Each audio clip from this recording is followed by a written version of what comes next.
All right, let's try something a little different today. We're not just going to learn something new, we're actually going to experience it. Together, we're about to take a journey into the most fascinating place in the universe, your own mind. And our guide? It's going to be a single golden thread. So it all starts right here, right at your feet. You see a compass and this glowing thread of light kind of snaking its way towards a house that looks, well, familiar. And it begs the question, a simple one, but a big one. Where is this thing going to lead us? Think of this as your personal invitation. This isn't just about me talking at you. We're in this together. We're going to walk this path step by step to unlock a really powerful tool that, believe it or not, you already have. I mean, you know that feeling, right? A name that's right on the tip of your tongue or some important fact that just vanishes when you need it most. So what if you could build a system right inside your own head to store and pull out information like effortlessly? Well, that's exactly what we're about to do. Okay, so this whole technique, it actually has a name.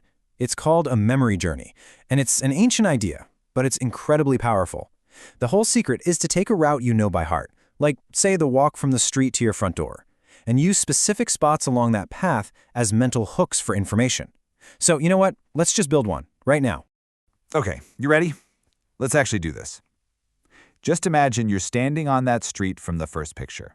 You can feel the warmth of the sun, the solid pavement under your feet, and all we have to do is follow the thread. So you walk over to the curb, and there it is, our first anchor point. That glowing thread is tangled up with your compass, which is sitting right over a storm drain. You can almost feel this faint, energetic hum coming from it, and you can see exactly where the thread goes next. You follow it just a few feet over to the mailbox. See how the thread is looped nice and neat around that bright red flag? It's pulling it up just a little, almost like it's pointing something out. This is our second anchor. Solid, specific. Let's keep moving. Now the thread dips down, and it's snaking between those cool, smooth walkway tiles, almost like a glowing vine.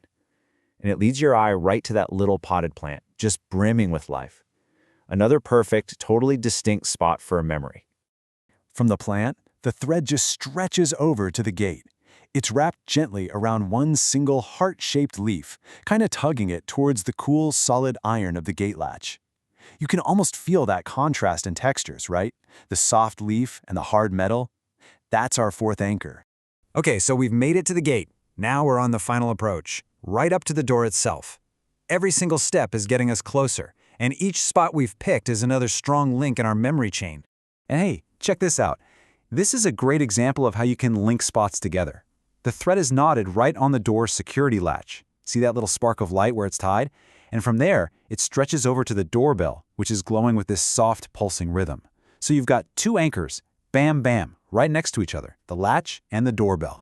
So let's just pause here for a second. Why on earth does this work so well? It's because our brains are amazing at remembering places and routes. We're basically hijacking that skill. We're turning abstract stuff, things you want to remember, into physical objects along a path you already know. Every location becomes an anchor. It's solid, it's real, and it's memorable. All right, let's keep going. You're at the door now. Look down. You can see the thread is literally stitched right into the rough pattern of the doormat. You can almost feel that bristly texture just by looking at it, can't you? That's anchor number 7. And from the doormat, your eyes just naturally follow the thread as it spirals up. Look at that. It's wrapped around the door handle like some kind of festive ribbon. And then it points you right to the keyhole. We're almost there. The journey is almost complete. This is it, the final threshold. We've built this incredibly strong step-by-step path all the way from the street right to the lock on the door. Now let's see where this thing actually ends. Now look closely. The thread's getting brighter, more focused. It lines up perfectly with that dark little shape of the keyhole, pulling all of your attention to this one single crucial point. It's a crystal clear marker. No way you could miss it. And that's it. Just like that, the thread slips inside, the door is cracked open just a bit, and that golden light vanishes into the darkness of the hallway beyond. That's our 10th and final stop on this particular journey. We've officially arrived. So, what did we just do? I mean, we didn't just follow some magical glowing thread, right? We actually built the foundation for something incredible, a really powerful tool for your mind. What you just did, you walked your very first memory path. This technique, which is also known as the method of loci, or maybe more famously, a mind palace, well, it's been used for centuries by everyone from ancient orators to modern scholars to remember just insane amounts of information. And you now have a 10-step palace ready to go.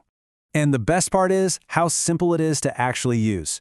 First, you visualize a path you know inside and out. Second, you pick out those really distinct anchors along the way, just like we did. Third, and this is the magic part, you mentally place whatever information you want to remember at each anchor. Then to remember it all, you just walk the path again in your mind and you see the information waiting for you at every stop. It's that easy.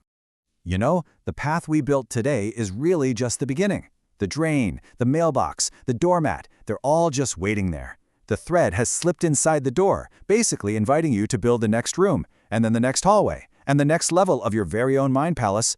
So, the only question left for you is, what are you going to use this for? Memorizing a new language? Nailing a complex subject for school or work? A speech you have to give without notes? The architecture is all yours to design. What new worlds will you build in your mind?